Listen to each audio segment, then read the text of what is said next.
ओम नमो भगवते वाय। ओम नमो भगवते वासुदेवाय। ओम नमो भगवते वासुदेवाय।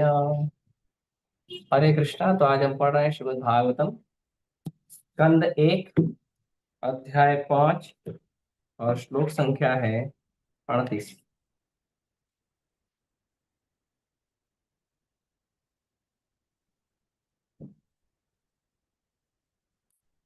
इति मूर्तियविधानेन मन्त्रमूर्तियमूर्तिकम् यजते यज्ञपुरुषं स सम्यग् दर्शनः पुमान्। इति मूर्त्यभिधानेन मन्त्रमूर्ति अमुक्तिकम् यजते यज्ञपुरुषं स सम्यग् दर्शनः पुमान्। इति मूर्त्यभिधानेन मन्त्रमूर्तियमूर्तिकम् यजते यज्ञपुरुषं स सम्यग् दर्शनः पुमान्। पढ़िए। हरे कृष्ण प्रभु। हम्म। इति मूर्त्यभिधानेन मन्त्रमूर्तिममूर्तिकम् यजते यज्ञपुरुषं स सम्यक् दर्शनः पुमान्। हरे कृष्ण। हरे कृष्ण प्रभु जी। इति हम्म। मूर्ति अभिधानेन मंत्रमूर्तिम अमूर्तिकं यजते यज्ञ पुरुषं स सम्यक् दर्शनम पुमान्। हरे कृष्ण। और कोई?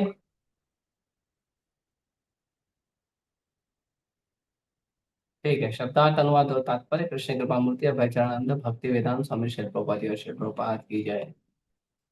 इति इस प्रकार मूर्ति प्रतिरूप अभिधानेन शब्द या ध्वनि में मंत्र मूर्तिम दिव्य उच्चारण का स्वरूप अमूर्तिकम भगवान जिनका कोई भौतिक रूप नहीं है यजते पूजा करते हैं यज्ञ विष्णु पुरुषम भगवान को सह वह ही सम्यक पूर्ण रूप से दर्शनः जिसने देखा है पुमान व्यक्ति। इस प्रकार वास्तविक दृष्टा वही है जो दिव्य मंत्र मूर्ति श्री भगवान विष्णु की पूजा करता है जिनका कोई भौतिक रूप नहीं होता। तात्पर्य। हमारी वर्तमान इंद्रियां भौतिक तत्वों की बनी है, अतएव वे भगवान विष्णु के दिव्य रूप की ठीक से अनुभूति नहीं कर पाती। अतः उनकी पूजा कीर्तन की दिव्य विधि के माध्यम से ध्वनि में की जाती है। जो वस्तु हमारी अपूर्ण इंद्रियों के क्षेत्र से बाहर है उसे ध्वनि रूप के द्वारा भली भांति अनुभव किया जा सकता है। यदि कोई दूर खड़ा ध्वनि उत्पन्न करे तो उसका यथार्थ अनुभव किया जा सकता है। यदि भौतिक दृष्टि से यह संभव है तो फिर आध्यात्मिक दृष्टि से क्यों नहीं होगा। यह अनुभव कोई कोरा निराकार अनुभव नहीं है। यह उन ईश्वर दिव्य ईश्वर का वास्तविक अनुभव है जो सच्चिदानंद स्वरूप है।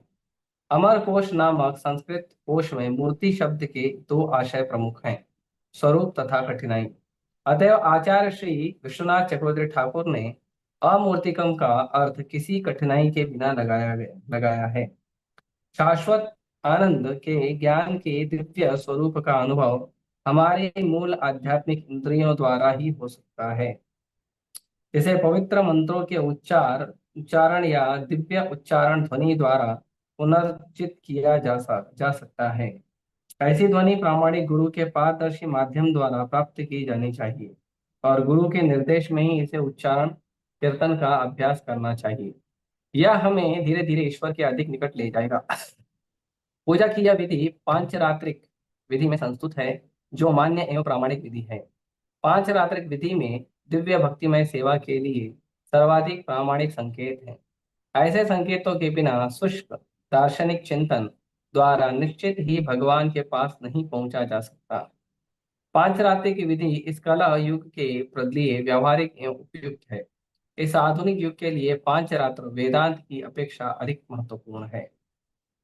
ओम ज्ञानतिमिरन्धस्य ज्ञानाञ्जनशलाकया चक्षुरुन्मिलितं येन तस्मै श्रीगुरवे नमः। श्रीचैतन्यमनोभीष्टं स्थापितं येन भूतले स्वयं रूप कदा मह्यं ददाति स्वपदान्तिकं। वन्देऽहं श्रीगुरो श्रीयुतापदकमलं श्रीगुरून् वैष्णवांश्च श्रीरूपं साग्रजातं सहगण रघुनाथान्वितं तं सजीवं साद्वैतं सावधूतं परिजनसहितं कृष्ण चैतन्यदेवं श्रीराधा कृष्ण पादान् सह गण ललिता श्री विशाखान्तांश नमः विष्णुपादाय कृष्ण पृष्ठाय भूतले श्रीमते भक्ति वेदांत स्वामी नित्य नामिने नमस्ते सारस्वते देवे गौरवाणी प्रचारिणे निर्विशेषा शून्यवादी पाश्चात्य देशतारिणे नमः विष्णुपादाय कृष्ण पृष्ठाय भूतले श्रीमते भक्ति सिद्धांत सरस्वती नामिने श्रीवार्षभानवी देवी दयिताय कृपाब्धये कृष्ण संबंध विज्ञान दायिनी प्रभवे नमः माधुर्योज्वल प्रेमाढ्य श्री रूप भक्तिदा श्री गौर करुणा शक्ति विग्रहाय नमस्ते नमस्ते गौरवाणी श्रीमूर्तये दीनतारिणे रूपानुगा विरुद्धा प्रसिद्धांत द्वांतहारिणे नमो गौर किशोराय साक्षात् वैराग्यमूर्तये विप्रलम्ब रसाम्बोधे पादाम्बुजाय ते नमः नमो भक्ति विनोदाय सच्चिदानंद नामिने गौरशक्ति स्वरूपाय रूपाय गौराविर्भाव भूमि निर्दिष्टा सज्जन प्रिय वैष्णव सार्वभौम श्री जगन्नाथाय ते नमः वाञ्छाकल्पतरुभ्यश्च कृपा सिन्धुभ्य एव च पतितानां पावनेभ्यो वैष्णवेभ्यो नमो नमः नमो महावदन्याय कृष्ण प्रेम प्रदायते कृष्णाय कृष्ण चैतन्य नाम्ने गौतुषे नमः पंचतत्वात्मकं कृष्णं भक्तरूप स्वरूपकं भक्तावतारं भक्ताख्यं नमामि भक्तशक्तिकं हे कृष्ण करुणा सिंधु दीनबंधु जगत्पते गोपेश गोपिका कांत सदा नमस्तुते जयतां सुरतरुर्पङ्गो मम मन्दामतिर्गति तत्सर्वस्य पादां भोजो राधा मदन मोहनो दिव्यद्वन्द्वारण्यकल्पद्रुमतः श्रीमद्रत्नागार सिंहासनस्थौ श्रीमद्राधा श्रीलगोविन्ददेवो प्रेष्ठालगीस्य उमानुस्मरामि श्रीमान्दासरसारम्भी वंशीवट्टटे स्थितः कर्षणवेणुसुने गोपी गोपीनाथाय श्रीस्तु नः काञ्चन गौराङ्गी राधे वृन्दावनेश्वरी वृषभानुसुते देवी प्रणमामि हरिप्रिये जय श्री कृष्ण चैतन्य प्रभु नित्यानंद श्री अद्वैत गदाधर शिवासादि गौर भक्तवृंद हरे कृष्णा कृष्णा कृष्णा हरे हरे हरे राम राम राम हरे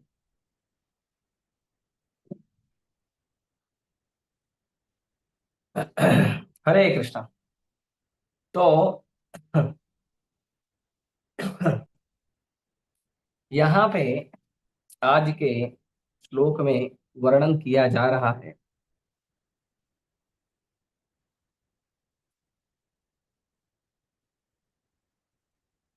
तो आज के श्लोक में एक वर्णन किया गया है एति मूर्ति अभिधानेन मंत्र मूर्ति अमूर्तिकम यजते यज्ञ पुरुषम स सम्यक दर्शन पुआन। तो इसका अनुवाद करते हुए प्रभुपाद जी कहते हैं कि सही सही व्यक्ति वही है, सही दृष्टि उस व्यक्ति की है या सही रूप से वही व्यक्ति दृष्टा है, वही व्यक्ति देखने वाला है जो दिव्य मंत्र मूर्ति श्री भगवान विष्णु की पूजा करता है। तो भगवान जो है वो मंत्र के रूपों में भी अवेलेबल है, इसीलिए नाम प्रभु कहा जाता है भगवान को। और एक नाम दिया गया है नाम प्रभु, हरि नाम प्रभु। तो भगवान जो है वो मंत्र के रूप में भी अवेलेबल हैं, इसीलिए शब्द यहाँ पे बहुत क्लियर है मंत्र मूर्ति। मंत्र मूर्ति मतलब कि भगवान अपने दिव्य नाम के उच्चारण में भी उनका एक रूप है, और वो रूप क्या है? उस रूप को कहते हैं मंत्र मूर्ति। मंत्र मूर्ति, और वो कैसा है? अमूर्तिकम है। तो वो मंत्र का स्वरूप, लेकिन वो साधारण संसार का स्वरूप नहीं है। मंत्र के स्वरूप में आप भगवान को देख लोगे। कैसे? मंत्र का उच्चारण करके हरे कृष्णा कृष्णा कृष्णा हरे हरे, हरे राम राम राम हरे हरे। अभी ये मंत्र के रूप में आपने भगवान को अनुभव कर लिया, ये मंत्र के रूप में किया। तो ध्वनि है वो भी तो भौतिक है, पृथ्वी, अग्नि, जल, वायु और ध्वनि, मतलब आकाश या ध्वनि या वैक्यूम।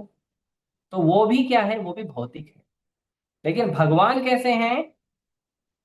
भगवान है दिव्य मूर्ति। भगवान मंत्र है, लेकिन कैसे मंत्र है? दिव्य मंत्र मूर्ति है, साधारण मंत्र नहीं है, साधारण आवाज नहीं है। भगवान भगवान कैसे हैं? दिव्य है। तो मंत्र मूर्ति अमूर्तिकम, भगवान मंत्र मूर्ति है लेकिन फिर भी बिना मूर्ति के। भगवान का मंत्र का रूप है, लेकिन फिर भी भगवान का रूप नहीं है। मतलब भगवान का जो मंत्र का रूप है वो साधारण रूप नहीं है, वो दिव्य रूप है। तो उस दिव्य रूप है। और कहते हैं यजते यज्ञ पुरुषम। और वो जो मंत्र है, उस मंत्र से हम क्या करते हैं? भजन करते हैं, साधना करते हैं। किसकी करते हैं?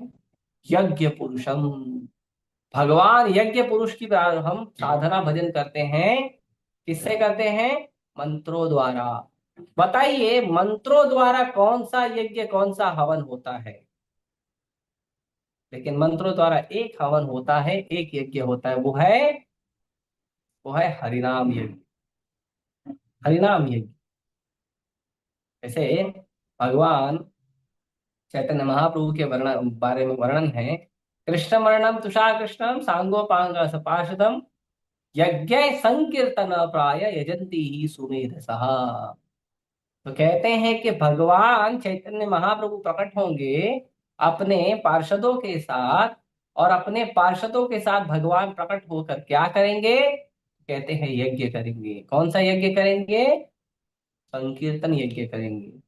यज्ञ संकीर्तन प्राय, हर जगह क्या करेंगे? संकीर्तन यज्ञ करेंगे। हर जगह संकीर्तन यज्ञ करेंगे। और हर जगह संकीर्तन यज्ञ करके इस यज्ञ को के अंदर वो लोग भाग लेंगे जो बुद्धिमान हैं, जो वास्तविक रूप में भगवान को मंत्रों द्वारा अनुभूति करते हैं। भगवान को हमेशा आंखों से देखने का प्रयास मत करिए। भगवान जैसे हमें अनुभव दे रहे हैं अपने प्रकट होने का, जैसे हमें भगवान अनुभव दे रहे हैं उनके, भगवान के हमारे पास होने के आभास का, उस रूप में भगवान को स्वीकार कर लेना चाहिए। क्योंकि भगवान स्वराट है।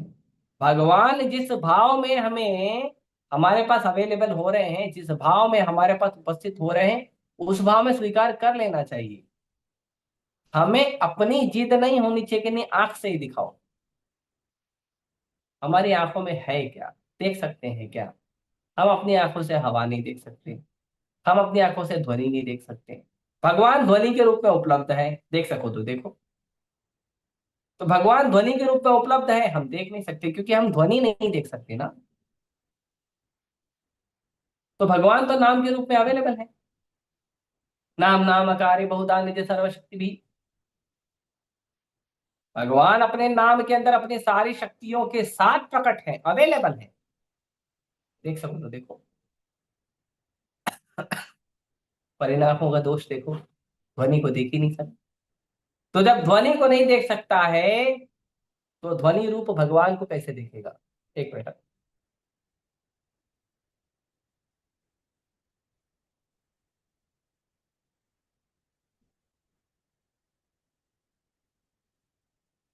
जब मनुष्य ध्वनि को नहीं देख सकता है तो ध्वनि रूप भगवान को कैसे देखेगा? और भगवान कैसी ध्वनि है?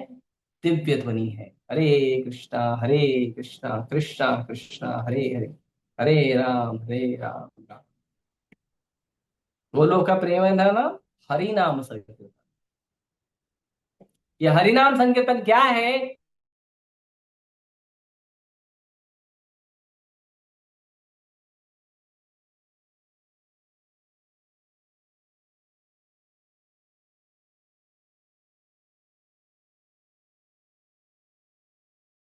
न कभी सुना न कभी जाना, वो लोग भी हरे कृष्णा मंत्र जप करते हैं तो उन्हें भी भगवान के होने का आभास हो जाता है।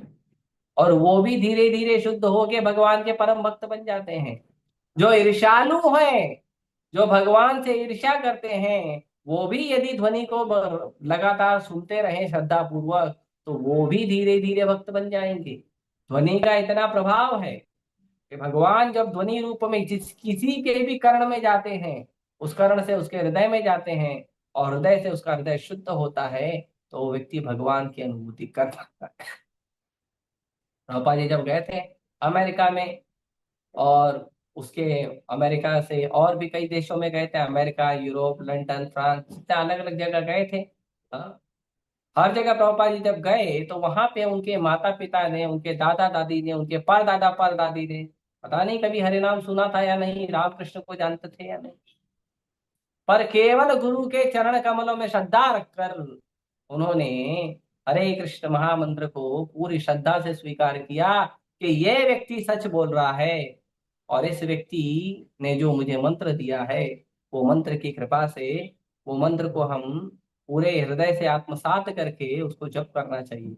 और जब ऐसा करना शुरू किया उन लोगों ने, प्रभुपाद जी की आशीर्वाद से, उनकी कृपा से, वो लोग भगवान की अनुभूति कर पाए, और ऐसी अनुभूति कर पाए कि 50-50 साल से वो इस्कॉन जैसे शक्तिशाली संकीर्तन आंदोलन को आगे खींच रहे हैं, उसका नेतृत्व कर रहे हैं। प्रभुपाद जी के चरण कमलों का अनुगमन करके 50-50 सालों से जिनके माता पिता दादा दादी ने भी नाम नहीं सुना था, वो लोग प्रभुपाद जी की अनुकंपा से, वो लोग हरिनाम के इस ध्वनि के आभास से, इस ध्वनि के माध्यम से पूर्ण पुरुषोत्तम भगवान यज्ञ पुरुष के आभास से इतने ज्यादा दृढ़ हो गए भक्ति में कि वो लोग 50-50 साल से न केवल स्वयं भक्ति कर रहे हैं, बल्कि वो लाखों लाखों लोगों को हरिनाम प्रभु के चरण कमलों में ले जाने का नेतृत्व कर रहे हैं। ये बहुत ही विशेष बात है। इसीलिए कहा क्या यहाँ पे शुरुआत में प्रभुपाद जी पहली लाइन लिखते हैं, इस प्रकार वास्तविक दृष्टा वही है जो अपनी आंखों से देखने का प्रयास करता है और उसी में पूरा ध्यान लगाता है। ऐसा नहीं है, भगवान किसी भी रूप में प्रकट हो सकते हैं। हमारी 5 ज्ञान इंद्रियां हैं। एक ज्ञान इंद्रियां है रूप की, जिनको आंखों से देखते हैं। एक ज्ञान इंद्रियां है ध्वनि, जिनको कानों से सुनते हैं। एक ज्ञान इंद्रियां है सुगंध, जिन्हें नाक से सूंघते हैं। एक ज्ञान इंद्रिया है स्वाद, जिन्हें जीभ से स्वाद लेते हैं। और एक ज्ञान इंद्रिया है स्पर्श, जिसे त्वचा से स्पर्श करते हैं। ये 5 ज्ञान इंद्रिया में भगवान किसी भी माध्यम से हमारे पास आ सकते हैं, और किसी भी माध्यम से हम भगवान का अनुभव कर सकते हैं। आंखों से भगवान के सुंदर स्वरूप का, भगवान के सुंदर दिव्य विग्रह का हम दर्शन कर सकते हैं। भगवान के भक्तों का दर्शन कर सकते हैं। कानों से भगवान का नाम सुन सकते हैं, भगवान की कथा सुन सकते हैं। नाक से भगवान के चरण कमल में चढ़ाई गई तुलसी और भगवान के फूलों का सुगंध ले सकते हैं। जीभ से भगवान के चरण कमल में चढ़ाए गए स्वाद का हम अनुभव कर सकते हैं, महाप्रसाद का अनुभव कर सकते हैं, और हरे कृष्ण महामंत्र जप कर सकते हैं।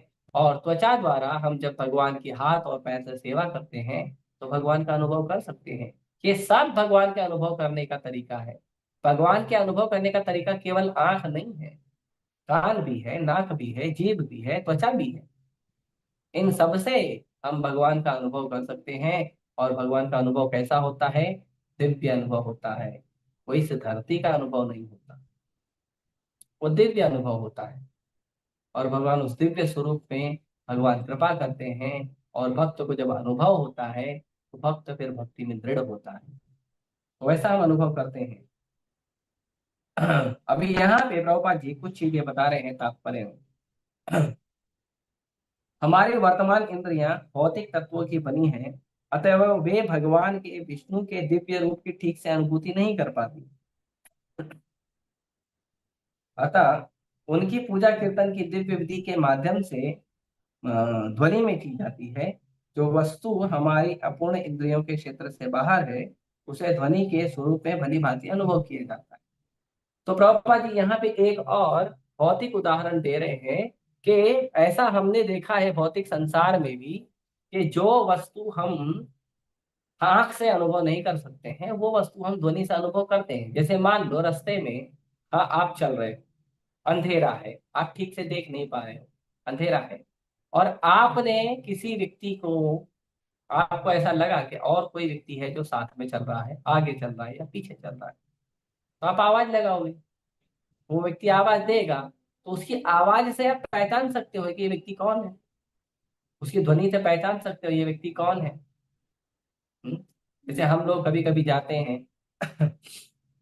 कुछ लोग गुम हो जाते हैं। जैसे बड़े बड़े जब मेले होते हैं तो मेला में अ, माँ और बच्चे और पूरा परिवार घूमने जा रहा है। अब उसमें क्या हो गया, 5 साल का 8 साल का कोई बच्चा गुम हो गया। तो जो मेले में जो बाकी दूसरे लोग होते हैं वो देखते हैं, अरे ये बच्चा रो रहा है, गुम हो गया, तो वो क्या करते हैं, बच्चे को उठा के जो मेला का जो व्यक्ति निर्देशित करता है, वहां पे एक सिस्टम होता है कि वहां पे कोई व्यक्ति गुम हो गया है तो उसको ले जाके वहां पे या तो रख दिया जाता है, या तो यह नहीं मिल रहा है तो वहां पे बताया जाता है कि भाई मेरा बच्चा नहीं मिल रहा है, हम बच्चे को ढूंढ रहे हैं कहीं समय से। तो वहां पे क्या करते हैं वो आवाज लगाते। अब हम अपना बच्चा नहीं ढूंढ पा रहे हैं, हमारे रिश्तेदार जो हमारे साथ आए हैं वो बच्चा नहीं ढूंढ पा रहे हैं क्योंकि उनकी दृष्टि के ना सामने आ नहीं रहा है। तो क्या करते हैं, आवाज लगाते हैं, माइक में बोलते हैं, जो लाउड स्पीकर में बोलते हैं। क्या बोलते हैं कि XYZ बच्चा गुम हो गया है और उसे ढूंढकर वो जहां कहीं भी है वो यहाँ पे उसके माँ बाप खड़े हैं आ जाए, या XYZ बच्चा यहाँ खड़ा है, उनके माता पिता जहाँ कहीं भी हैं यहाँ पे साउंड सिस्टम के पास आ जाए, उनका बच्चा लेकर जाए। तो हम आंखों से नहीं देख पा रहे हैं लेकिन ध्वनि के माध्यम से हमें पता चल जाता है कि जो बच्चा है वो वहाँ पे अवेलेबल है। कभी कभी हम फोन पर बात करते हैं और हमारा मित्र हमसे मजाक करता है, लेकिन हम उसकी आवाज से पहचान जाते हैं कि वो कौन है, हमारा मित्र है। तो ये अनुभव साक्षात अनुभव है, भौतिक स्तर पर भी ये अनुभव देखा गया है कि कई चीजों को, कई वस्तुओं को हम जो है आवाज से पहचान लेते हैं। कई वस्तुओं को, कई लोगों को हम आवाज से पहचान लेते हैं। अलग अलग ध्वनि होती है। अच्छा, मोबाइल है, मोबाइल में आपका मोबाइल बज रहा है या दूसरे का मोबाइल बज रहा है, कैसे पता चलता है कि मोबाइल में हमने अलग प्रकार की धुन जो है वो मोबाइल में रखी है। फोन आने पर हमारी अलग धुन बजेगी, हमारे मैसेज का अलग धुन बजेगा और दूसरे का अलग धुन बजता है। तो जब मोबाइल की जो ध्वनि बजती है तो पता चलता है कि किसका मोबाइल बज रहा है।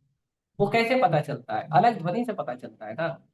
तो जब भौतिक स्तर पे ध्वनि इतना प्रगाढ़ रूप में कार्य करती है तो आध्यात्मिक स्तर पे क्यों नहीं करेगी। तो आध्यात्मिक स्तर पे तो ध्वनि और शक्तिशाली होगी ना। आध्यात्मिक स्तर पे ध्वनि और शक्तिशाली होगी और उस ध्वनि के माध्यम से, उस ध्वनि के रूप में भगवान जो मंत्र के स्वरूप है, दिव्य मंत्र के मूर्ति है, उस भगवान का आभास क्यों नहीं कर सकते। जब भौतिक धरातल पे ध्वनि का इतना प्रयोग होता है तो हम आध्यात्मिक धरातल पे क्यों नहीं पहचान सकते हैं कि ध्वनि। जैसे आप घर के अंदर बैठे हो और आपने गाड़ी का आवाज सुना, तो गाड़ी जा रही है या ऊपर से हवाई जहाज गया, ये कैसे पता चलता है। केवल उसकी ध्वनि से पता चल जाता है कि ऊपर से हवाई जहाज गया है या सड़क पर से गाड़ी गई। कैसे पता चलता है, आपने तो ना गाड़ी देखा ना हवाई जहाज देखा, लेकिन आप बोलते हो देखो ऊपर से प्लेन गया। कैसे पता चला आपको ऊपर से प्लेन गया, उसकी आवाज से पता चला। हाँ? तो इस तरह से जो ध्वनि है वो ध्वनि भौतिक संसार में भी बहुत कार्य करती है। तो जब ध्वनि भौतिक संसार में इतना कार्य कर रही है तो सोचिए, इस ध्वनि के माध्यम से भगवान की शरण लेंगे, भगवान की नाम रूप में शरण लेंगे, तो हमें भगवान का अनुभूति क्यों देंगे।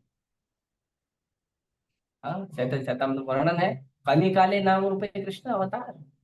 कलयुग में भगवान प्रकट हुए हैं, कैसे, नाम रूपे, नाम के रूप में, ध्वनि के रूप में भगवान प्रकट हुए हैं। तो यदि कलयुग में हमें भगवान का शरण लेना है तो कैसे लेना है, नाम का रूप लेकर, नाम का आश्रय लेकर। हाँ, श्री रामचरितमानस में वर्णन है, कलयुग केवल नाम अधारा, सुमर सुमर नर तो नहीं पा रहा। कि कलयुग क्या है, कलयुग का आधार क्या है, कलयुग का में भक्ति का आधार क्या है, व्यक्ति के जीवन का आधार क्या है, मनुष्य का आधार क्या है, नाम आधार। हरिनाम, भगवान का नाम जप करना, वही आधार है।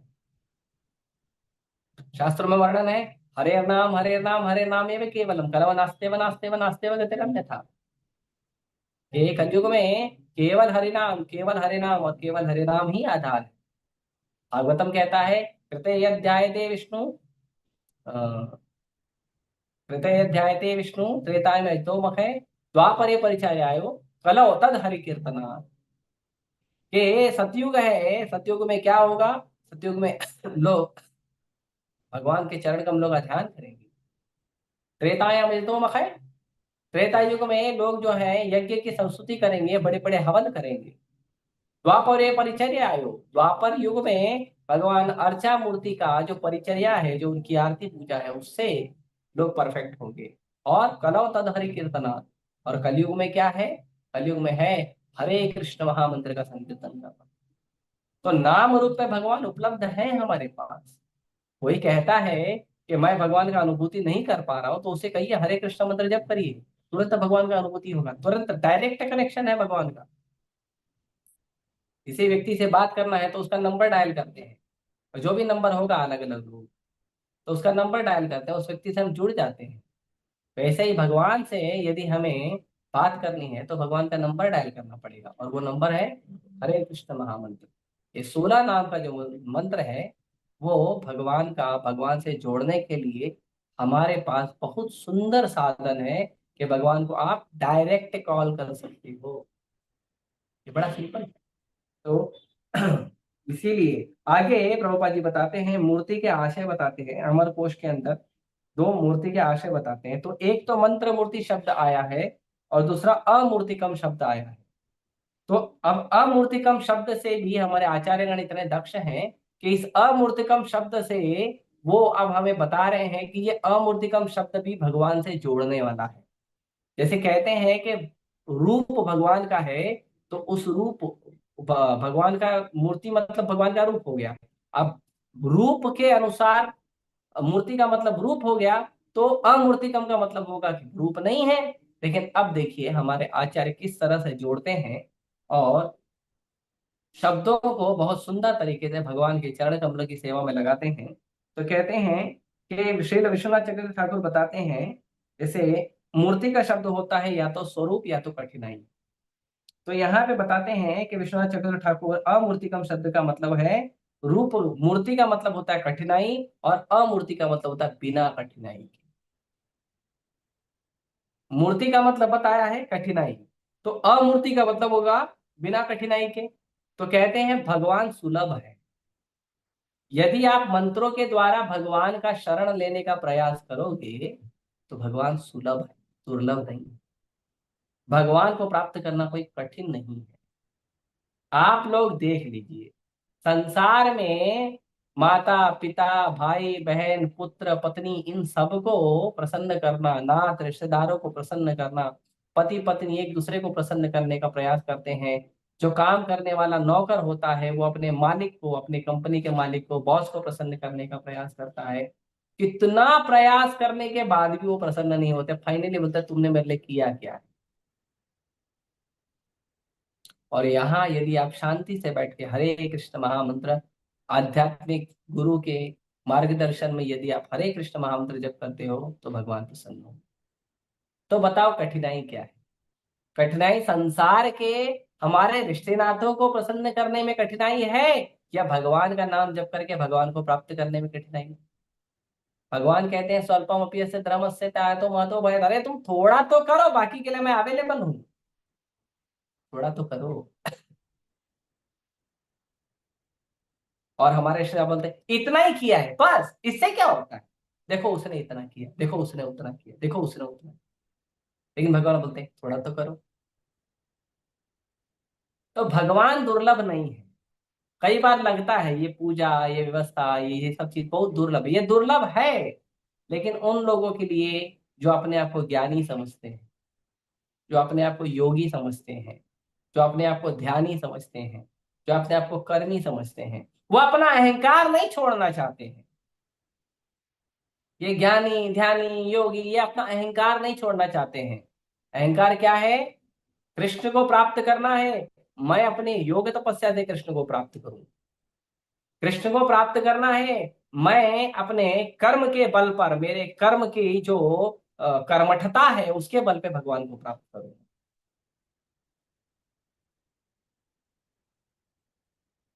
कोई कहता है मैं ज्ञान के बल पर, मैं इतना ज्ञान ले लूंगा कि अपनी बुद्धि से जो अनंत ज्ञान है उसको समझने का प्रयास करके भगवान को समझ लो।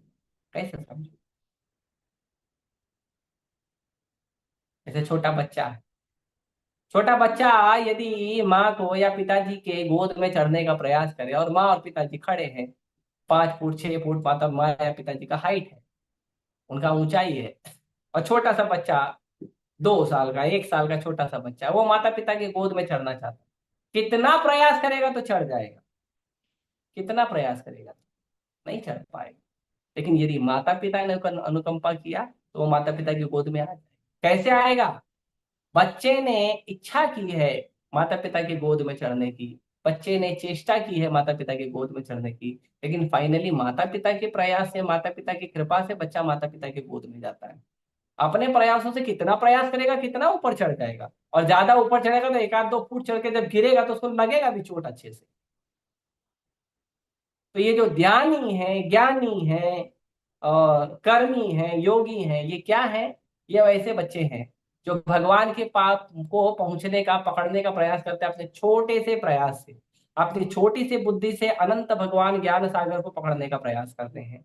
अपने छोटे से तपस्या के, छोटे से जीवन के, छोटे से तपस्या के बल पर भगवान को प्राप्त करने का प्रयास करते हैं। अपने छोटे से जीवन के, छोटे से कर्म की कर्मठता के बल पर भगवान को जानने का प्रयास करते हैं। भक्त ऐसा नहीं करता। भक्त बोलता है प्रभु मेरा जीवन बहुत छोटा है और मैं आपके आश्रय में हूँ, आप कृपया करके मुझे अपने चरण कमलों में लगा लीजिए। भगवान भक्त से प्रसन्न होते हैं कि भक्त अपनी शक्ति को स्वीकार कर रहा है और भगवान के विशाल कृपा को भक्त जो है आमंत्रित कर रहा है कि प्रभु आपकी कृपा होगी तो मैं, मेरा उद्धार होगा, आपकी कृपा होगी तो मैं आपके चरण कमल में जाऊंगा। तो जो भक्ति है वो सबसे आसान तरीका है, ज्ञानी से और ध्यानी से और योगी से आसान तरीका है, और कर्मी से आसान तरीका है भक्ति करना। और ये जो भक्ति है भले आसान है, लेकिन हमें सर्वोत्तम उपलब्धि देती है, हमें सर्वोत्तम सिद्धि देती है, जो है हमें अपने आप को शुद्ध करना। तो हमें अपने आप को शुद्ध करना बहुत महत्वपूर्ण है, और वो उसका सबसे आसान तरीका है नाम प्रभु का शरण लीजिए। हरे कृष्ण महामंत्र नाम प्रभु का शरण लीजिए। जितने ध्यान पूर्वक आप करेंगे उतना जल्दी आप भगवान को प्राप्त कर पाएंगे या भगवान को अनुभव कर पाएंगे। जितना ध्यान पूर्वक आप नाम जप करेंगे उतना ज्यादा जल्दी आप भगवान को अनुभव करेंगे। इसीलिए ध्यान पूर्वक नाम जप करिए, संकीर्तन करिए, तो आप भगवान को बड़े आसानी से भगवान को आप अनुभव कर। इसीलिए हर भक्त को चाहिए कि ध्यान पूर्वक करे। और इसके लिए प्रभुपाद जी कहते हैं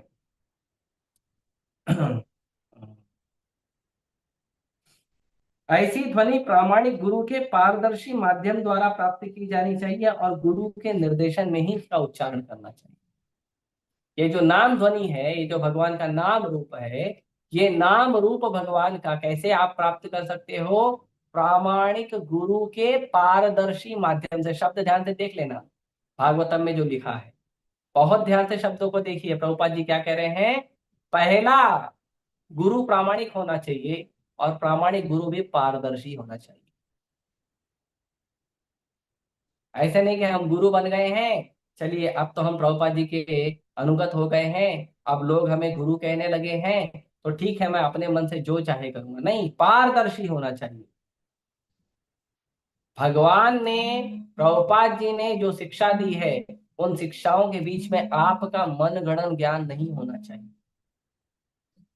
पारदर्शी होना चाहिए, एकदम ट्रांसपेरेंट, एज इट इज, जैसा कहा है वैसा, जैसा सिखाया है वैसा। अपने मन से उसके अंदर नया कुछ मत ऐड करिए।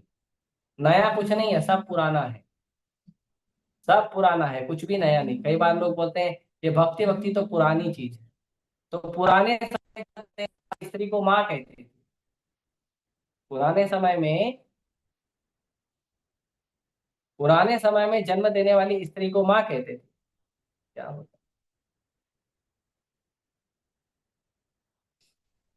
पुराने समय में जन्म देने वाली स्त्री को माँ कहते थे, तो आज क्या कहते हैं उसे? बताइए, आज कुछ और कहते हैं क्या? आज भी तो माँ ही कहते हैं ना।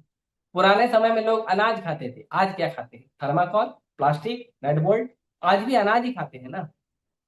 तो भक्ति पुरानी है, तो जो जब आप पुराना ही सारा कार्य कर रहे हो, तो फिर भक्ति जो पुराना कार्य है उसको क्यों नहीं कर रहे? पुराने समय में लोग पैरों से चलते थे, अब हाथों से चलते हैं क्या? सिर से चलते हैं क्या? नहीं ना।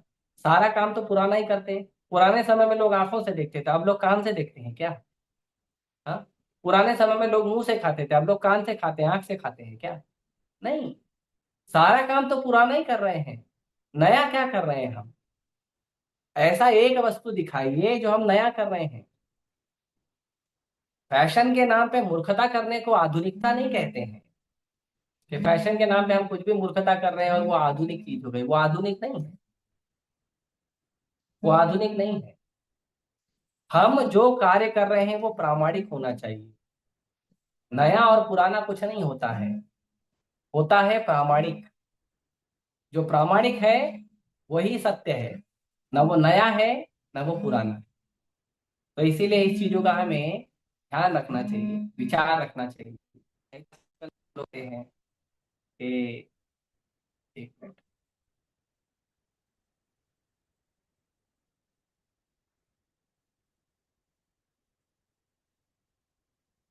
बीच में बार बार फोन आ रहा है। नहीं तो आजकल कुछ लोग कहते हैं भक्ति तो पुरानी चीज है, धोती कुर्ता पहनना ओल्ड फैशन है, साड़ी पहनना ओल्ड फैशन है, चोटी बांधना ओल्ड फैशन है, चूड़ियां पहनना ओल्ड फैशन है, पैर में पायल पहनना ओल्ड फैशन है माताओं के लिए, और प्रभु जी के लिए धोती कुर्ता पहनना ओल्ड फैशन है, तिलक लगाना ओल्ड फैशन है, शिखा रखना ओल्ड फैशन है, कंठी धारण करना ओल्ड फैशन है। अच्छा, आप नया क्या कर रहे हो? खाना मुंह से ही खा रहे हो ना, कि कान से या नाक से खा रहे हो? हाँ? आप पैर से ही चलते हो ना, कि हाथ से चलना सीख लिए हो? बुद्धि से ही सोचते हो ना, कि कहीं और से सोचने की भगवान ने शक्ति दे दी? सब काम तो पुराना ही कर रहे हैं, नया क्या कर रहे हैं हम? जब कोई नया काम नहीं कर रहे हैं, काम को नयापन देना चाहिए। काम नया नहीं होता है। उसी प्रकार भक्ति जो है, लोग पहले जो कर रहे थे भक्ति, उसी भक्ति को नयापन है भगवान का नाम रूप से भक्ति करना। सत्य युग में लोग ध्यान करके भक्ति करते थे, त्रेता युग में लोग हवन यज्ञ करके भक्ति करते थे, द्वापर युग में लोग बड़े बड़े मंदिर बना के भगवान के बड़े बड़े विशाल विग्रह बना के भक्ति करते थे। कलयुग में भी नया है तरीका भक्ति का, और वो क्या है? भगवान का नाम जप करना। हरे कृष्णा कृष्णा कृष्णा हरे हरे, हरे राम राम राम। भगवान का नाम जप, हरे नाम जप, तो बड़ा सुंदर है। तो हमें यदि अ, कृपा मिल रही है प्रभुपाद जी के कि हम प्रचार करें, तो प्रचार हमें पारदर्शिता से करना चाहिए। और जो भी व्यक्ति प्रामाणिक गुरु है, उसे पारदर्शी होना चाहिए। उसे अपने मन का मन गढ़ंत वस्तु नहीं डालना चाहिए। ठीक है। आगे कहते हैं, यदि यह हमें धीरे धीरे ईश्वर के अधिक निकट लेके जाएगा। पूजा की यह विधि पांचरात्रि की विधि बताई गई है। तो जो नारद पंचरात्र नाम का जो शास्त्र है, उसके अंदर ये पूजा की विधि बताई गई है।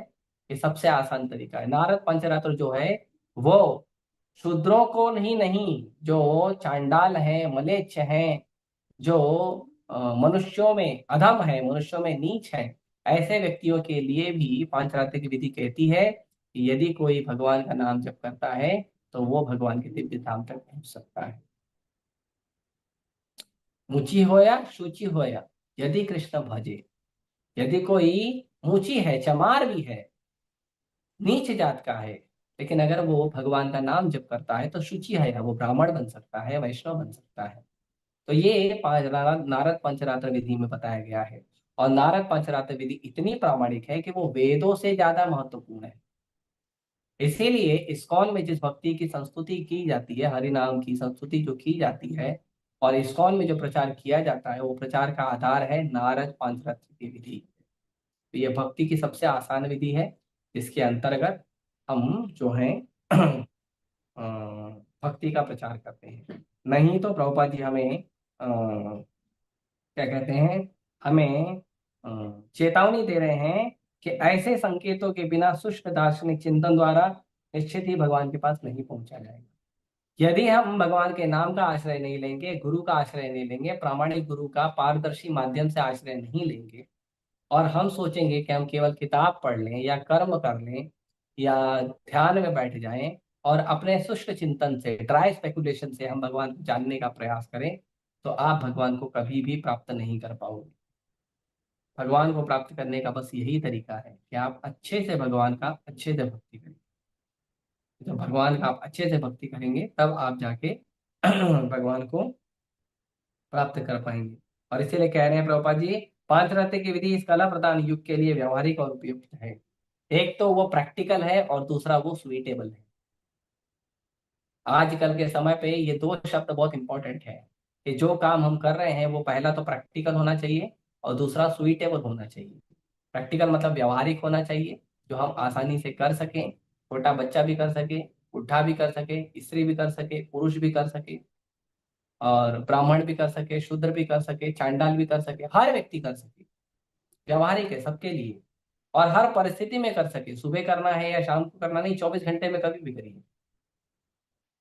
तो एकदम व्यावहारिक होना चाहिए, प्रैक्टिकल होना चाहिए, और दूसरा सुइटेबल होना चाहिए, उपयुक्त होना चाहिए कि वो कोई भी व्यक्ति आसानी से उसे कर पाए, वो हर व्यक्ति के लिए आसानी से सुलभ हो। तो ये भगवान की जो भक्ति है, ये बड़ी आसानी से हर व्यक्ति के लिए सुलभ भी है और बड़ी आसानी से हर व्यक्ति के लिए व्यवहारिक भी है। और इससे यदि हम शरण लेकर प्रामाणिक गुरु के चरण कमलों में पारदर्शी रूप में यदि हम भक्ति को करने का प्रयास करते हैं, तो गुरु की अनुकंपा से, भगवान के आशीर्वाद से हम ध्वनि रूप का आश्रय लेकर, ध्वनि रूप भगवान, पूर्ण पुरुषोत्तम भगवान, यज्ञ पुरुष भगवान का हम आश्रय प्राप्त कर पाएंगे। तो भगवान यज्ञ पुरुष को प्राप्त करना कोई कठिन बात नहीं है, लेकिन उसके लिए जरूरी है कि भगवान को मंत्र रूप में पूजा करना। तो ये जो हरे कृष्ण महामंत्र हम जप करते हैं, इस्कॉन के भक्त जो जप करते हैं, या जो भी पूरे संसार में भगवान कृष्ण के जो भी भक्त हैं, जो भगवान का नाम के रूप में पूजा करते हैं, ये इस समय कलयुग के इस समय में सर्वश्रेष्ठ विधि है। और इसके लिए प्रामाणिक शास्त्र है नारद पांचरात्र की विधि। तो ये प्रामाणिक शास्त्र है, प्रामाणिक गुरु हैं, भगवान हैं, जो मंत्र के रूप में उपलब्ध है हमारे पास। भगवान का नाम जप करिए, नाम का आश्रय लीजिए, और नाम का आश्रय लेकर हम भगवान को, भगवान के चरण कमल को प्राप्त कर पाएंगे, उनकी सेवा को प्राप्त कर पाएंगे। और पहले जब हम शुद्ध नहीं हैं तो नाम के रूप में भगवान को अनुभूति करेंगे, शुद्ध हो जाएंगे तो भी नाम के रूप में अनुभूति करेंगे।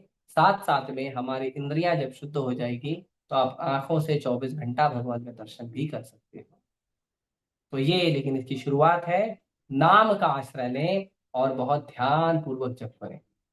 जप करते समय कोई दूसरा काम मत करिए, कोई दूसरा काम मत करिए। मेरा निवेदन है, मैं आप सभी से हाथ जोड़ के निवेदन करता हूं कि जब आप जप कर रहे हो, कृपया करके कुछ दूसरा काम मत करिए, कोई काम दूसरा मत करिए। जब जप कर रहे हो तो आप उस समय मोबाइल मत चलाइए, आप उस समय टीवी मत देखिए, आप उस समय कोई दूसरा काम मत करिए। जप कर रहे हो ध्यान पूर्वक जप करिए, और जो आप कह रहे हो हर एक शब्द को ध्यान पूर्वक सुनिए। हरे कृष्णा कृष्णा कृष्णा हरे हरे, हरे राम राम राम हरे हरे। आपका माला जल्दी करने के प्रयास में आप कोई नाम को कम मत करिए। 16 नाम भगवान का हरे कृष्ण महामंत्र है। ये 16 के 16 नाम को आपको ठीक ठीक से उच्चारण करना है। आप बोल रहे हो और आपके कान में आपको सुनाई देना चाहिए। तो जब आप जप करते हो उस समय आपका ध्यान ये नहीं होना चाहिए कि आप क्या बोल रहे हो, आपका ध्यान ये होना चाहिए आप क्या नाम सुन रहे हो। आप पूरा 16 नाम सुन रहे हो क्या हर मंत्र का, वो ज्यादा महत्वपूर्ण है। हर एक मंत्र का 16 नाम सुनना, उसे 108 बार सुनने को कहते हैं एक माला जप हुआ। और ऐसे जब 16 माला आप जप करते हो तो उसे कहते हैं 16 माला जप हुआ। तो ये जो 16 माला आप जप करोगे और हर एक मंत्र को ध्यान पूर्वक 16 के 16 मंत्र सुनोगे, तो धीरे धीरे धीरे धीरे धीरे धीरे हमारा अनुभव बढ़ेगा। और इसको करने के लिए साधारण है, जो लोग एकदम नए हैं उन लोगों को लगता है लगभग 8 मिनट, 9 मिनट, किसी को 10 मिनट। लेकिन जो लोग हर रोज जप कर रहे हैं उन्हें लगता है लगभग 7 मिनट, 7.5 मिनट। लेकिन कुछ लोग ज्यादा समय से जप कर रहे हैं, जप करते करते वो थोड़ा तेज भी जब कर पाते हैं तो कुछ लोग को 6 मिनट लगता है, 6.5 मिनट लगता है। पर हमें कंपटीशन किसी से नहीं करना है कि मुझे 7 मिनट लगता है उसको 6 मिनट लगता है तो मैं फास्ट फास्ट जब करके उसके लेवल पे आ जाऊंगा। नहीं नहीं, भक्ति कंपटीशन का नहीं है, कॉपरेशन का प्रोसेस है। आप अपना वाला पूरा करिए ठीक से, दूसरे को अपना वाला ठीक से पूरा करिए। उसका 5 मिनट में हो जाता है, वो उसकी इच्छा, भगवान उसको कृपा करे। लेकिन उसके लिए जरूरी नहीं कि उसका 5 मिनट में होता है तो मैं भी फटाफट कंपटीशन करके मैं भी 5 मिनट में हरे कृष्ण हरे कृष्ण कृष्ण हरे राम राम राम हरे कृष्ण हरे कृष्ण कृष्ण हरे राम राम। क्या बोला आप? आपको सुनाई दिया आपने क्या बोला? ऐसे जप। जप करने का मतलब है जो 16 के 16 मंत्र हैं वो आप सुन रहे हो, ये जप करने का मतलब। जप करने का क्या विधि है? यही विधि है कि आप माला उठाइए, माला पे जप करिए और जप करिए हरे कृष्णा कृष्णा कृष्णा हरे हरे, हरे राम राम राम हरे हरे। पूरा का पूरा मंत्र सुनिए, पूरा का पूरा मंत्र सुनिए। तो जब आप इसका प्रयास करेंगे तो ठीक ठीक आप जप कर पाएंगे। और ऐसे आप 16 माला जप करिए हर रोज, प्रतिदिन, प्रभुपाद जी ने कहा है। और 25 माला एकादशी के दिन। लेकिन ये मिनिमम है। 16 माला का मतलब नहीं है कि आपको टारगेट है 16 माला। 16 माला टारगेट नहीं है, टारगेट अनंत नाम है। 16 मिनिमम है, 16 मिनिमम टारगेट है। नॉर्मल टारगेट नहीं है, मैक्सिमम टारगेट नहीं है। मैक्सिमम आप कितना भी करो, प्रभुपाद जी कहते हैं आप 16 माला क्यों, 16,000 माला करो। 16 क्यों? जितना ज्यादा कर सकते हो उतना ज्यादा करो।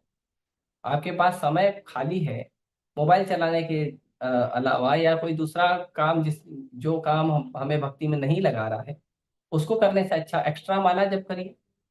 उसको करने से अच्छा एक्स्ट्रा आप प्रभुपाद जी की पुस्तकों को पढ़िए। उसको करने से अच्छा है कुछ लोगों को फोन करके प्रचार करिए। उसको करने से अच्छा है पुस्तक ले लीजिए, जाके सड़क पर उतर के पुस्तक वितरण करिए।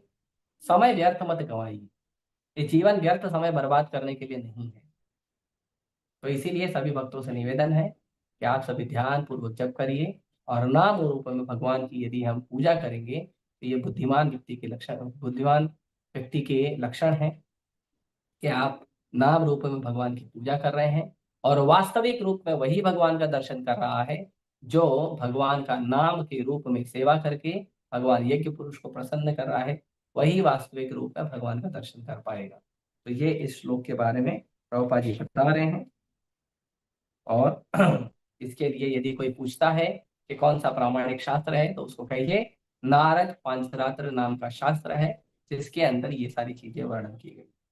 ठीक है, तो शब्दों को यही रोकता हूँ। किसी वक्त का कोई प्रश्न है तो पूछ सकते हैं। हरे कृष्ण। एक प्रश्न आया है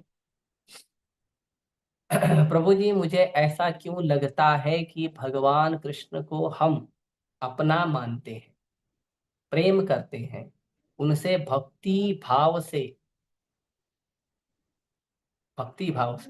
अच्छा, तो फिर उनका नाम गिन गिन के क्यों लेते हैं? भगवान का नाम गिन गिन के लेना अच्छा नहीं लगता।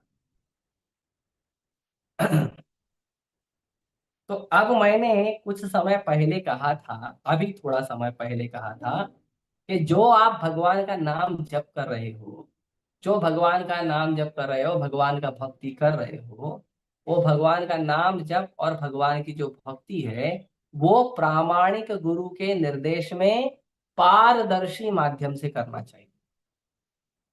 तो प्रामाणिक गुरु ने यदि कहा है आपको गिन गिन कर जप करो तो आपको गिन गिन कर ही जप करना चाहिए। और भगवत गीता में भगवान कहते हैं यज्ञानाम जप यज्ञोस्मि, कि यज्ञों में मैं जप यज्ञ हूं। और जप यज्ञ का मतलब होता है जप करके गिनना। तो भगवान कह रहे हैं मेरा नाम गिन गिन के जप करो, गुरु कह रहे हैं भगवान का नाम गिन गिन के जप करो। आपको नहीं अच्छा लगता है, वो आपके मन का भ्रम है।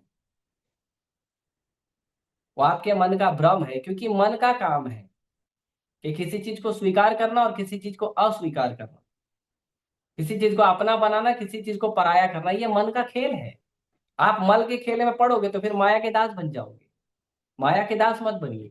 यदि गुरु ने कहा है 16 माला जप करिए तो गिन गिन कर 16 माला जप करिए।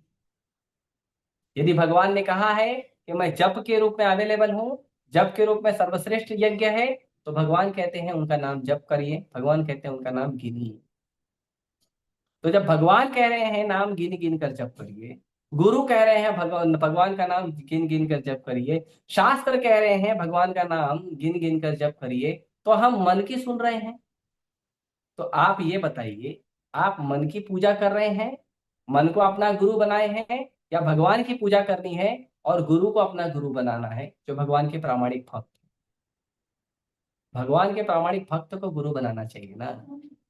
हम अपने कलुषित मन को, जिसके अंदर काम क्रोध लोभ मोह मद मत्सर भरा हुआ है, उसको गुरु बनाएंगे, तो वो तुमको भजन वैसे भी नहीं करने दे रहा था। और आप अब बोलोगे मैं नाम जप कर रहा हूं, तो उसमें भी आपकी मति घुमाएगा वो। अरे ऐसे क्या गिन गिन के नाम जप कर रहे हैं? गिन गिन के मत जप करो। गिन गिन के भगवान मिलते हैं क्या? गिन के नहीं, भगवान से आप प्रेम करते हो।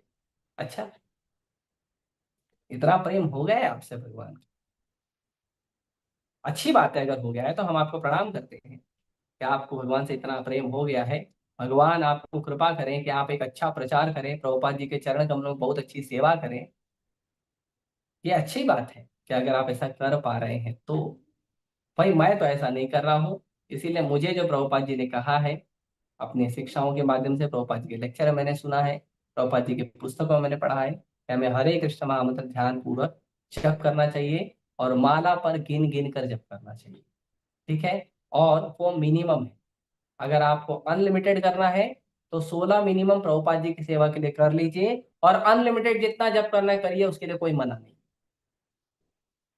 16 प्रभुपाद जी ने कहा है अपने गुरु की प्रसन्नता के लिए, गुरु के आदेश को पूरा करने के लिए 16 माला भगवान का नाम जप कर लीजिए हर रोज, और 25 माला एकादशी के दिन। ये अपने गुरु को प्रसन्न करने के लिए कर दीजिए आप, क्योंकि गुरु ने कहा है करिए। उसके बाद अनलिमिटेड जप करिए, कौन मना कर रहा है? आपको थोड़ी बोला गया है कि आप मैक्सिमम 100 माला जप कर सकते हो, या मैक्सिमम 150 माला जप कर सकते हो। नहीं, जितना ज्यादा कर सकते हो करो, करते जाओ। कीर्तन या सदा हरि।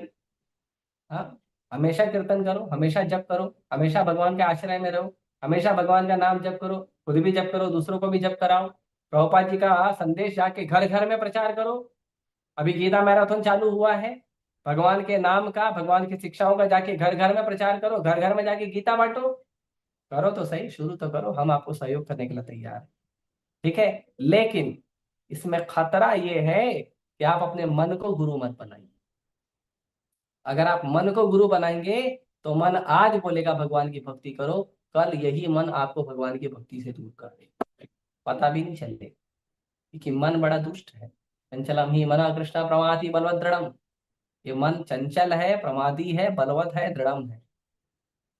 इसको आप कंट्रोल नहीं कर सकते। इसके लिए मन को गुरु मत बनाइए। गुरु बनाना है तो गुरु शिष्य परंपरा में AC भक्ति वेदांत स्वामी प्रभुपाद जी आपको अवेलेबल है, उनको गुरु बनाइए, उनके शिष्यों को गुरु बनाइए, उनके अनुगत, जो शिष्यों के अनुगत जो भक्त प्रैक्टिस कर रहे हैं, प्रयास कर रहे हैं, उनको गुरु बनाइए।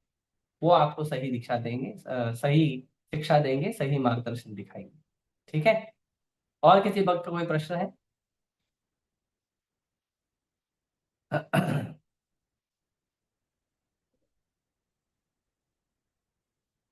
माता जी, प्रभु जी।